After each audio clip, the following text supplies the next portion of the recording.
দেখো গাইজ আমরা চলে এসেছি একদম জমির ক্ষেতের মাঝে, তার মাঝে আমরা এই দেখো পেয়ে গেছি পটল গাছ, আর তার সাথে সাথে পটলও। এই দেখো পটল, আর পটল আমার রান্না ভালো লাগে না, এই দেখো পটল দেখতে পেয়ে যাচ্ছে। দেখো পটল মানে সানা খেতে খুব ভালো লাগে। এই দেখো পটল, একটা পেড়ে নিলে কিছু বলবে?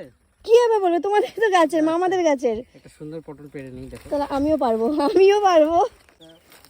আমিও খুব মজা পাচ্ছি। এই দেখো এই দেখো এই দেখো লাল পাকা পটল একদম লাল হয়ে গেছে। এই দেখো সাইডে দেখো ছোট ছোট মিডিয়াম দেখালাম, এই দেখো আবার এখানে দেখো লাল।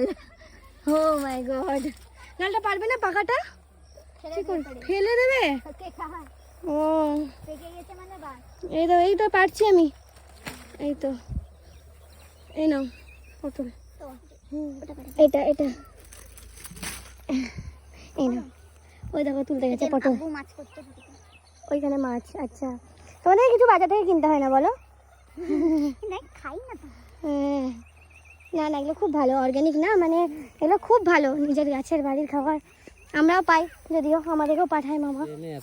বাবা প্রচুর পটল, কি করবে রাতে? কালকে মা বলেছে পটল সেনে খাওয়াবে, তো এগুলো দিয়ে হয়ে যাবে। চলো।